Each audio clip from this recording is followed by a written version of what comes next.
Hello students, my name is Ankush Arora and welcome to my online classes Elite E-classes।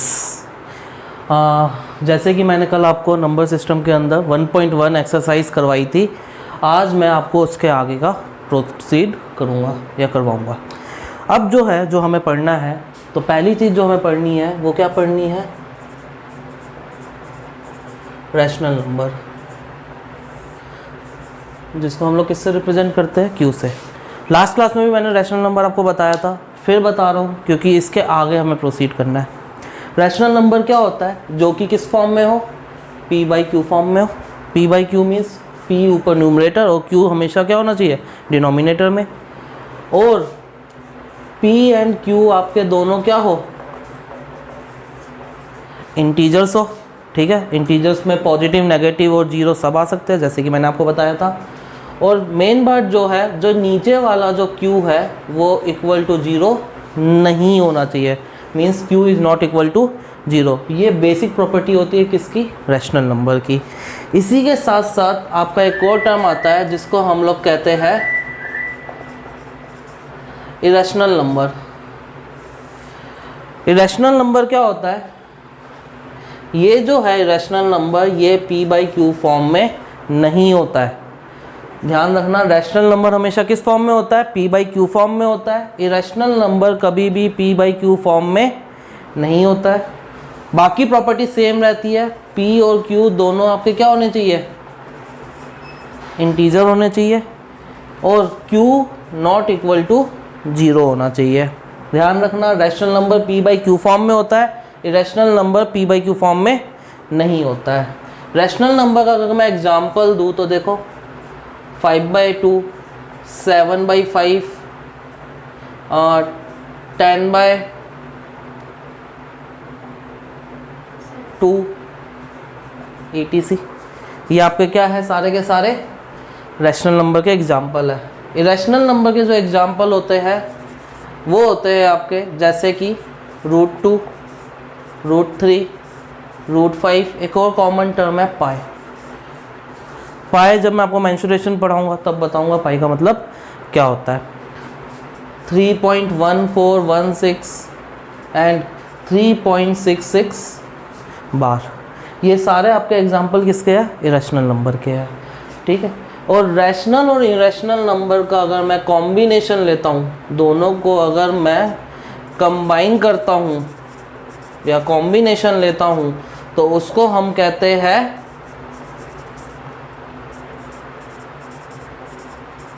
Real number. और real number को हम किससे denote करते हैं? R से। Means real number is the combination of rational number plus irrational number. तो आप हमेशा ध्यान रखना, अगर रैशनल नंबर और इरेशनल नंबर दोनों अगर जोड़ दिए जाए या दोनों अगर ले लिए जाए तो वो क्या बनते हैं? रियल नंबर बनते हैं। और मेनली जो आपका चैप्टर है नंबर सिस्टम, उसमें जो सबसे बड़ा नंबर होता है वो कौन होता है? रियल नंबर होता है। चलो इसमें अब थोड़ा सा और आगे बढ़ते हैं, देखते हैं। अब देखो, एक जगह मैं लिख रहा हूँ क्या? रैशनल नंबर, और एक जगह मैं लिख रहा हूँ क्या? Real number. अब हम लोग चलते हैं, क्या रैशनल नंबर से सारे नंबर रियल नंबर, या क्या रैशनल नंबर के सारे नंबर रियल नंबर होते हैं? तो आप बोलोगे यस, क्योंकि real number is the combination of rational plus irrational. तो आपके जो भी सारे रैशनल नंबर होंगे वो क्या होंगे? रियल नंबर होंगे। बट अगर आपसे पूछा जाए कि every real number is the rational number, तो आप बोलोगे नो, क्योंकि रियल नंबर के अंदर इरेशनल नंबर होते हैं जो कि रैशनल के अंदर नहीं आते हैं। जब कोई चीज़ किसी के अंदर नहीं आती है तो वो कभी भी पूरी नहीं हो सकती। मीन्स यहाँ पे क्या आ जाएगा आपका? No, every real number is not rational number. चलो एक और देखते हैं आपका इरेशनल नंबर से रियल नंबर का। इरेशनल नंबर से हम लोग चलते हैं कहाँ? रियल नंबर की तरफ। Every irrational number is the real number, आप बोलोगे यस। क्यों? क्योंकि रियल नंबर के अंदर इरेशनल और रैशनल दोनों होते हैं। तो इरेशनल भी रियल नंबर के अंदर होते हैं, डैट मीन्स सारे इरेशनल नंबर रियल नंबर के अंदर हो गए। अब मैं आपसे पूछूं every real number is the irrational number, तो आप बोलोगे नो, क्योंकि रियल नंबर के अंदर रैशनल नंबर भी आते हैं जो कि इरेशनल नहीं होते हैं। तो आपको ध्यान रखना है, ये दो कॉन्सेप्ट हमेशा आपके काम आएंगे। अब अगर मैं इसको एक फिगर के थ्रू बनाऊं तो देखो, सबसे पहली चीज जो मैंने आपको बताई थी वो क्या था, नेचुरल नंबर। सारे नेचुरल नंबर किसके अंदर होते हैं, होल नंबर के अंदर होते हैं। सारे होल नंबर किसके अंदर होते हैं, इंटीजर के अंदर होते हैं। और सारे इंटीजर किसके अंदर होते हैं, रैशनल नंबर के अंदर होते हैं। अब रैशनल नंबर और इरेशनल नंबर को अगर मैं लेता हूं, रैशनल और इरेशनल नंबर को, रैशनल और इरेशनल नंबर को मैं अगर लेता हूं एक पूरे डायग्राम में अलग अलग, तो ये पूरा का पूरा सेट क्या बनाता है,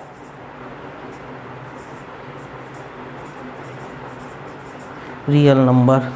ये सारे कोई भी इरेशनल नंबर नहीं होता, ये सारे के सारे क्या होते हैं, रियल नंबर होते हैं। और रैशनल और इरेशनल दोनों का कॉम्बिनेशन क्या बताता है, रियल नंबर बताता है। थोड़ा और आगे बढ़ते हैं अब हम लोग।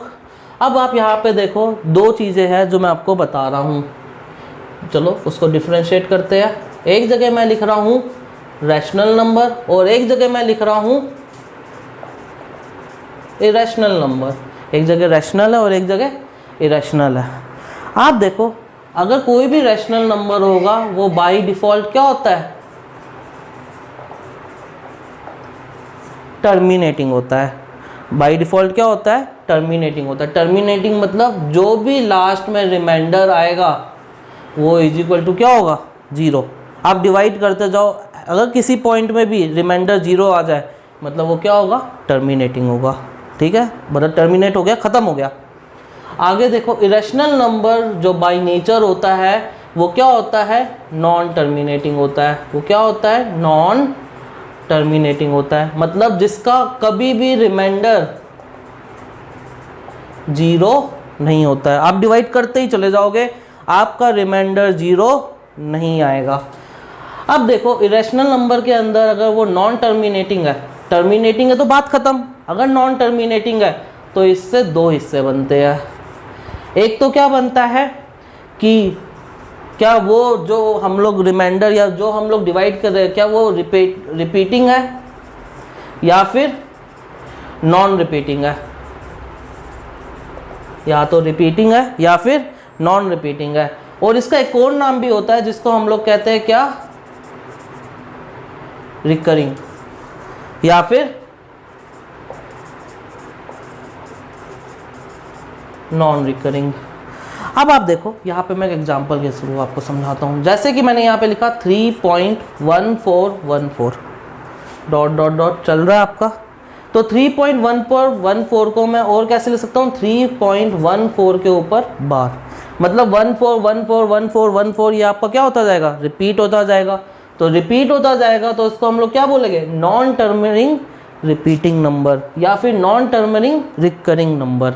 तो मीन्स कल को अगर आपके पॉइंट के बाद या जो भी बार है रिपीट हो रहा है, डैट मीन्स वो हमेशा क्या होगा, नॉन टर्मिनेटिंग रिपीटिंग नंबर होगा। अगला देखो non terminating non repeating number क्या होता है। अगर एक मैं एग्जांपल देता हूँ, जैसे देखो 3.141618 चल रहा है।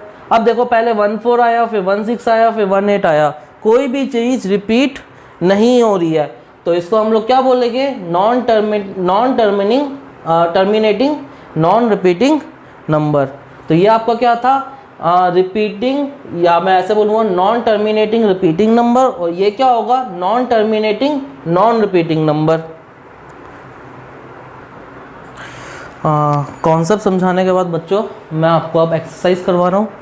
जो नेक्स्ट एक्सरसाइज है हमारी वो क्या है, एक्सरसाइज 1.2। अब 1.2 का जो क्वेश्चन नंबर 1 है वो क्या कह रहा है, वेदर ट्रू और फॉल्स। आपको बताना है सही है या गलत है, और जस्टिफाई भी करना है कि हाँ भाई अगर सही है तो क्यों सही है, गलत है तो क्यों गलत है।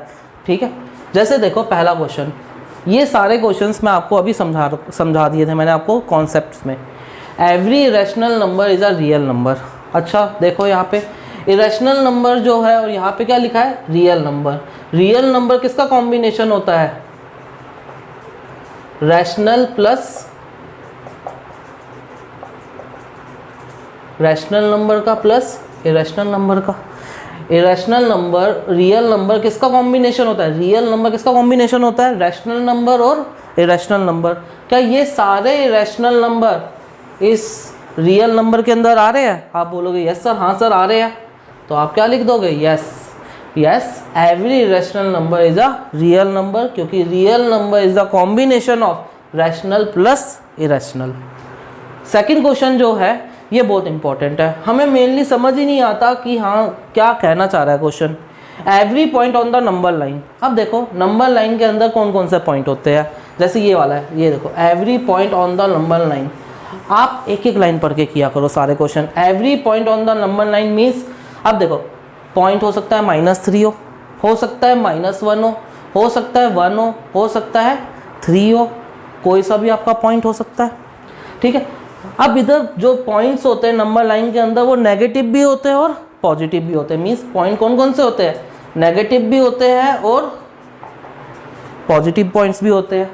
अब हम लोग चलते हैं क्वेश्चन के दूसरी तरफ। क्वेश्चन के दूसरी तरफ क्या कह रहा है, इज के बाद जब भी इज होता है वो 2 पार्ट में क्वेश्चन को डिवाइड करता है। इज का दूसरी तरफ क्या कह रहा है, is the form of root m, क्या इनको रूट में डाला जा सकता है, where m is the natural number.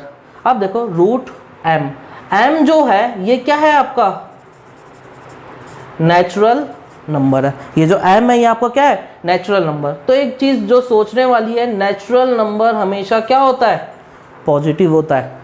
तो क्या ये नेगेटिव वाले वैल्यूज क्या इस पॉजिटिव वाली वैल्यू में आ पाएंगे? आप बोलोगे नहीं सर।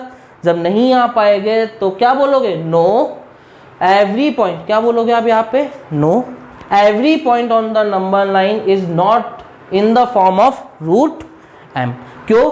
क्योंकि पॉइंट नेगेटिव भी होते हैं पॉजिटिव भी होते हैं, और रूट m आपको यहाँ पे उसने क्या बोला है, नेचुरल नंबर बोला है। नेचुरल नंबर पॉजिटिव होते हैं।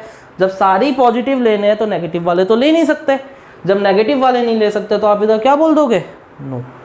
तीसरा question, every real number is the irrational number. अभी मैंने आपको बताया था जो रियल नंबर होता है वो कॉम्बिनेशन होता है किसका, रैशनल नंबर का और इरेशनल नंबर का। रियल नंबर जो कॉम्बिनेशन होता है किसका होता है, रैशनल नंबर का और इरेशनल नंबर का। क्या सारे रैशनल नंबर इरेशनल नंबर हो सकते हैं? आप बोलोगे नहीं सर ये तो है, ये नहीं हो सकते। जब नहीं हो सकते, सारे नहीं हो रहे ना, तो आप क्या बोल दोगे यहाँ पे, no every real number is not a irrational number. Okay students, पहला क्वेश्चन आपको समझ आया। अब चलते हैं क्वेश्चन नंबर 2 की तरफ। अब देखो, are the square root of all the positive integers are the square root of all the positive integers are rational. अब देखो यहाँ पे अगर हम लोग देखें, हम लोग कहेंगे इसका आंसर नो। क्यों? क्योंकि देखो स्क्वायर्स जो होते हैं ना, या स्क्वायर रूट्स जो होते हैं, 2 टाइप के स्क्वायर रूट्स होते हैं। एक तो होता है नॉर्मल स्क्वायर रूट, और एक और हम पढ़ते हैं जिसको हम क्या कहते हैं, परफेक्ट स्क्वायर रूट। अब देखो स्क्वायर रूट जैसे हो गया √2, √3, √5, √7, ये सारे आपके क्या है, स्क्वायर रूट है। ये सारे के सारे आपके इरेशनल हो गए। बट कुछ ऐसे हैं स्क्वायर रूट जिनको हम कहते हैं परफेक्ट स्क्वायर रूट, जैसे कि √1 क्या होता है, 1, √4 क्या होता है, 2, √9 क्या होता है, 3। अब देखो 1, 2, 3 ये सारे तो क्या होता है, इसके नीचे 1 लगा दोगे तो ये किस फॉर्म में बन गया, p/q फॉर्म में बन गया। 2 के नीचे 1 लगा दोगे तो किस फॉर्म में बन गया, p/q फॉर्म में। 3 के नीचे भी अगर 1 लगा दोगे तो किस फॉर्म में बन गया, p/q फॉर्म में। तो जो परफेक्ट स्क्वायर रूट होते हैं वो हमेशा किस फॉर्म में होते हैं, p/q फॉर्म में होते हैं। और p/q जो होता है वो हमेशा किस में, मैंने आपको बताया है, जब भी कोई भी अगर नंबर p/q फॉर्म में होगा तो वो हमेशा क्या होता है, रैशनल नंबर होता है। तो are the square root of all the positive integers irrational? No, क्योंकि कुछ क्या होते हैं परफेक्ट स्क्वायर होते हैं जो कि क्या बनाते हैं, रैशनल नंबर बनाते हैं। तो उसने आगे यही पूछा था, अगर नहीं है, अगर आपका आंसर नो है तो give an example of a number that is rational number. तो देखो परफेक्ट स्क्वायर रूट्स के जितने भी एग्जाम्पल है वो हमेशा क्या होते हैं, रैशनल नंबर होते हैं। जो आपका थर्ड क्वेश्चन है वो ये है, show how root 5 can be represented on the number line.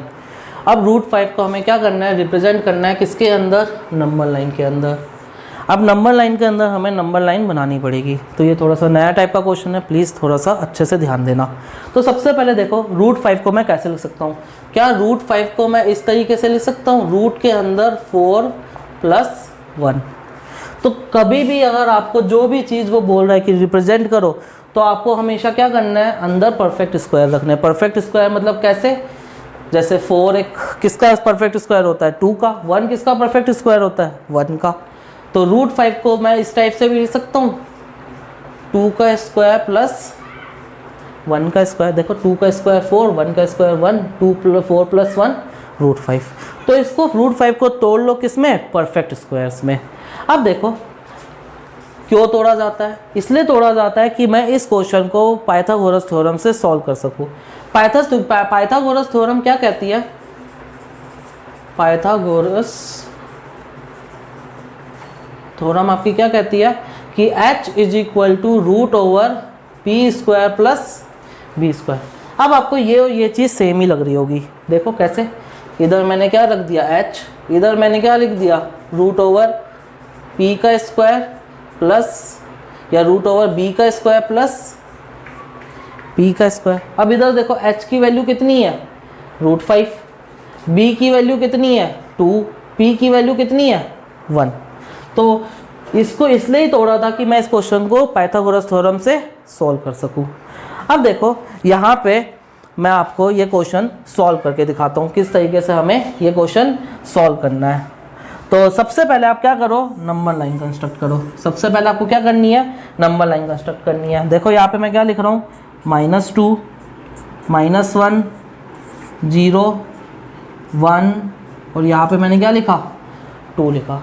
तो पहला काम जो करना है वो हमें क्या करना है, इस 0 को आप क्या मान लो, ओ मान लो। इस 0 को आप क्या मान लो, ओ मान लो। और मार्क करो एक पॉइंट, मार्क करो एक पॉइंट कहाँ पे, जहाँ पे 2 यूनिट्स लिखा हुआ है। क्यों, क्योंकि बेस जो है वो हमेशा कहाँ बनता है, नंबर लाइन में बनता है। तो यहाँ पे मैं क्या पॉइंट डिनोट कर रहा हूँ, या यहाँ पे मैं क्या पॉइंट लिख रहा हूँ, यहाँ पे ए, जो कहाँ पे मार्क किया मैंने, 2 यूनिट्स में। ठीक है, तो मैं यहाँ पे लिख देता हूँ पहला point, mark a point A representing 2 units. ठीक है, mark a point A representing 2 units on the number line. अच्छा, यह आपको पूरा जस्टिफाई करना पड़ेगा, आपको एक्सप्लेनेशन दिखना पड़ेगा, नहीं तो आपको पूरे मार्क्स नहीं मिलेंगे। तो आप जो भी चीज़ कर रहे हो आपको वो चीज़ लिखनी ही लिखनी है। तो मैंने मार्क ए पॉइंट को किया है, ठीक है, और ये आपका कितने सेंटीमीटर का है या कितने उसका है, 2 यूनिट्स का है। अब देखो सेकेंड पॉइंट जो है वो हमें क्या करना है, कंस्ट्रक्ट करना है ए बी को। अभी बताता हूँ बी क्या है, यहाँ पे कंस्ट्रक्ट करना है ए बी को। ठीक है, जो कि क्या होना चाहिए, परपेंडिकुलर होना चाहिए ओ ए के। अब मेरे को एक कंस्ट्रक्ट करना है ए बी को जो कि परपेंडिकुलर किसके हो, ओ ए के हो। तो परपेंडिकुलर करने के लिए हमें कंस्ट्रक्शन की जरूरत होती है। और कंस्ट्रक्शन कैसे करते हैं, ये देखो ये पॉइंट है, यहाँ पे मैंने क्या रखा, कंपास का सेंटर रखा। आप लोग घर में जब करोगे तो देखना क्या करना, कंपास का सेंटर रख के थोड़ा सा कंपास को खींच लेना, आधे से ज़्यादा खींच लेना।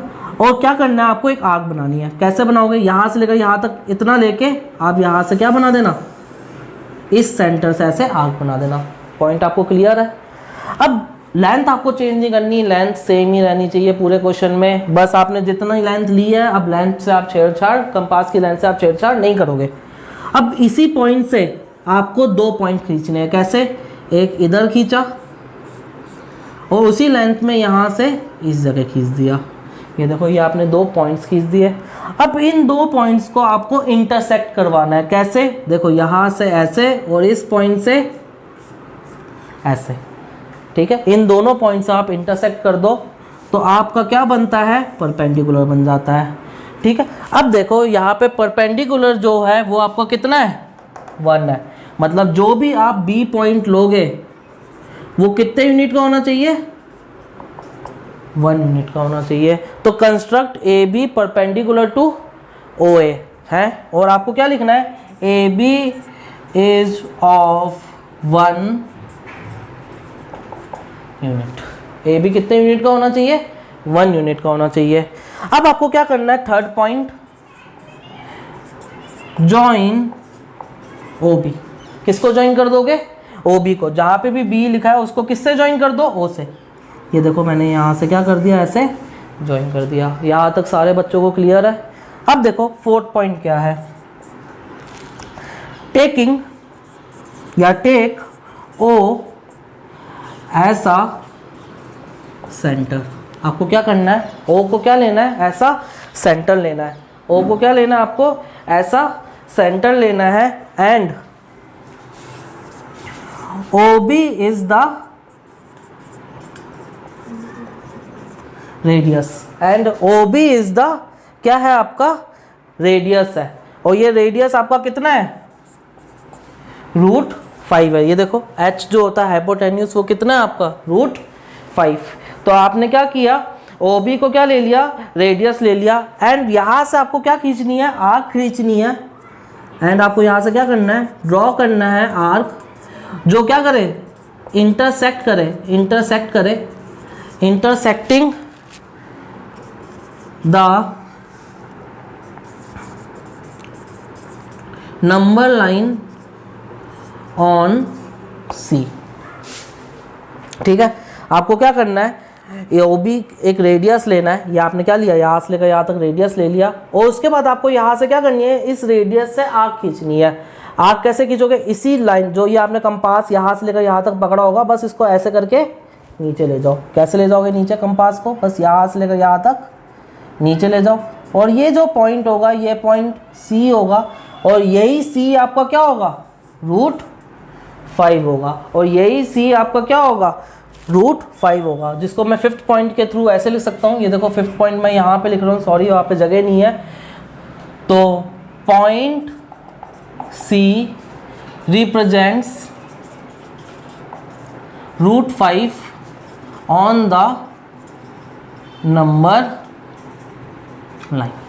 तो देखो इस टाइप से हमें ये क्वेश्चन सॉल्व करना है और आपको ये सारी चीज़ें लिखनी पड़ेगी। ठीक है। तो आज का सेक्शन हमारा यही ख़त्म होता है। तो अगर आपको ये चीज़ सारी पसंद आई हो तो आप लाइक, सब्सक्राइब और नोटिफिकेशन की बेल बजाना मत भूलना। Thank you very much. That's all.